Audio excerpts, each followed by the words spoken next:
Now, sis, I'm getting really tired of all this. I'm the librarian, and I came to read.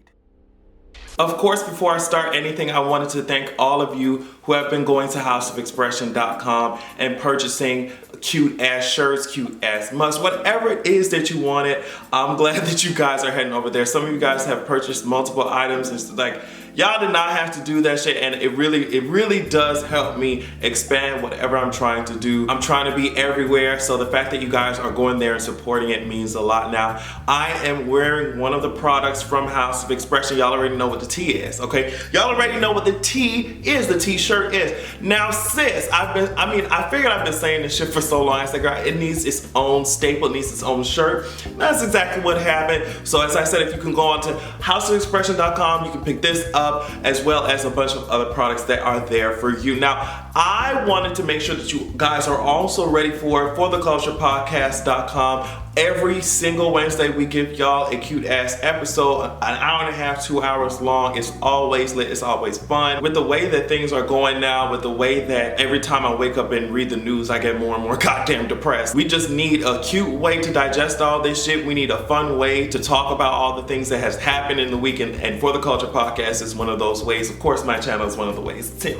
But For the Culture Podcast is where you can find long ass, detailed content, maybe to help you through your day at work, okay? Also pay attention to my social media platforms. I will be traveling somewhere this week, so you might want to pay attention for the next couple of days, girlies. I can promise you that it will be exciting. I'll make a full video about it after I come back from my travel, from my trip.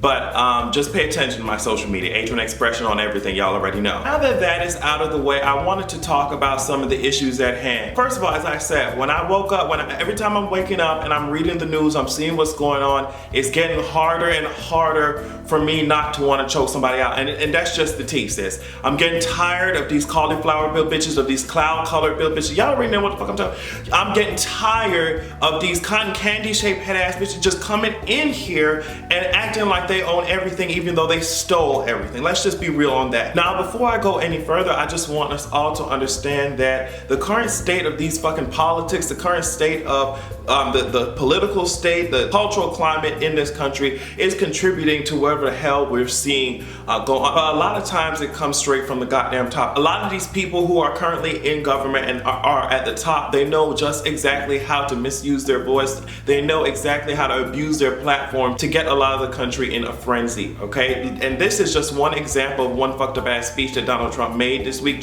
I'm gonna show you a part of it. What you're seeing and what you're reading is not what's happening. So yes, as you can see, Donald Trump is contributing to this idea that we can't trust the news, we can't trust, and so when they're incriminating his ass, when they're demanding answers, when they're holding him accountable, he's trying to present this idea that, okay, well, the news has no idea what they're talking about, you don't need to be believing them, there is fake news, and the country, of course, is just thrown into chaos. Now, what he's doing, he's trying to take away credibility from organizations, from departments who have been establishing their credibility over generations, over years. We're talking about departments in his own country, in his own government. He's, trying to discredit the intelligence agencies that we have in this country. He's trying to discredit the media that has been holding his ass to the goddamn fire. Sarah Huckleberry Finn-ass Sanders, Sarah lopsided chin, dumbbell weight from the gym built ass chin ass Sanders. Everybody's working together to create this controlled type of chaos, okay? So I want us to keep that shit in mind. And also, let's just put this shit as a side note. Ivanka has shut down that trash ass brand. I was scrolling down the tweets and I saw people saying, yeah, I mean, even the things that I had of hers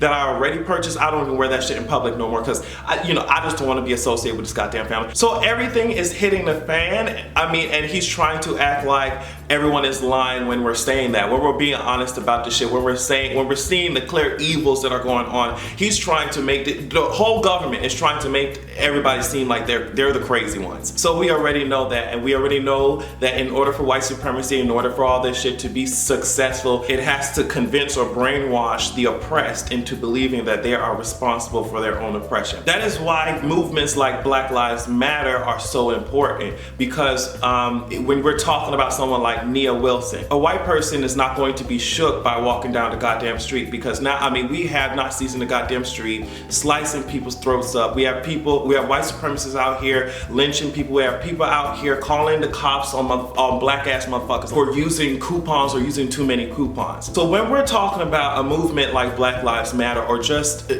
movements period that are trying to uplift minorities, I have no idea why people who are privileged, like white people, are out here acting like they're being left out of the equation, when in all actuality a lot of policy and mindsets that they benefit from continue to drag our asses through the mud, continue to drag our minority asses through the dirt, okay? When we're talking about things like Black Lives Matter, we're saying that, hey sis, y'all claim that our lives matter, but from the way that society interacts with us, it's not looking like that's the case, okay? So again, I think that there are people at the top of our government who are uncomfortable, just like Trump's base. They're uncomfortable with progression. They're uncomfortable with other people gaining voices. And they always say this quote. They always say that to people who are privileged, equality feels like oppression. So that's why I feel like especially these old ass, you know what I mean? These life alert button needing ass motherfuckers who are, help, I've fallen and I can't get up, just like your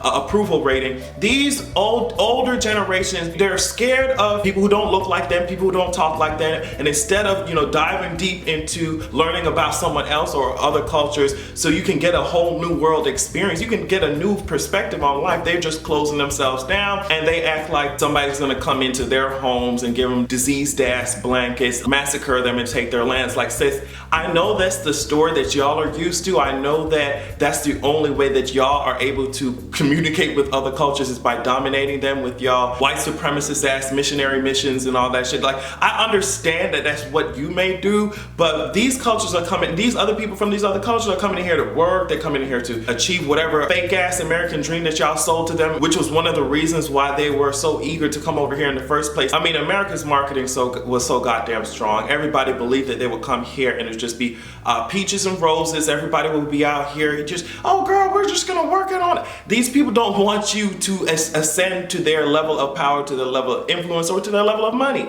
They're not comfortable with everyone running around here. They're confused. They're like, girl, my white supremacist attack was usually very effective, Pokemon type of tease. And they're wondering like, girl, what do we do now? It doesn't make any sense for black people whose ancestors have constructed this goddamn country. It doesn't make any sense for immigrants who come over here to contribute to the economy for pennies on the goddamn dollar so that everybody in the country can buy product at these low ass goddamn prices, compared to if y'all were not underpaying immigrants to get the job done. Like, it doesn't make any sense for the very people who construct and continue to maintain this goddamn country to not be able to go to a goddamn park and enjoy a meal with their goddamn family. It doesn't make any sense for these same people not to be able to go into these CVS's and use a goddamn coupon. It doesn't make any sense for these very same people to be on at a train goddamn station or in public spaces and at risk of getting their fucking throat slashed just because y'all Nazi ass motherfuckers did not die out in World War II when y'all needed to. I'm not interested in holding hands. I'm not interested in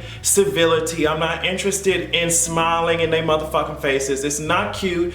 I'm not interested in walking around singing Kumbaya with them, because a lot of these wannabe progressive ass Democrats, they want to have this high sense of morality, and so instead of calling the bullshit like they see it, instead of dragging the shit like it needs to be dragged, everybody's out here thinking that they can make a friend, buddy up. No, girl, this is not the time. Bitch, throats are being slashed, motherfuckers are being locked the fuck up or killed. It's not time to be running around here singing Ring Around the Rosie Pot. Well, I guess we could sing that shit, because if you really think about it, Ring Around the Rosie, pocket full of posies, ashes to goddamn ashes, we all fall down. So I guess it's time. I guess we can sing that shit now. I guess we can sing that shit because it's accurate. Because that's exactly what's happening. Every time I wake up, I'm like, girl, are we inching more and more towards Purge? Like, it seems like 2018 is turning into the Purge franchise. Like, I'm just like, and I know that is a very, very dramatic way of describing things. And I know shit like this has always been going on since the beginning of since the inception of this country. I know that there's nothing new under the sun, especially when it comes to some of the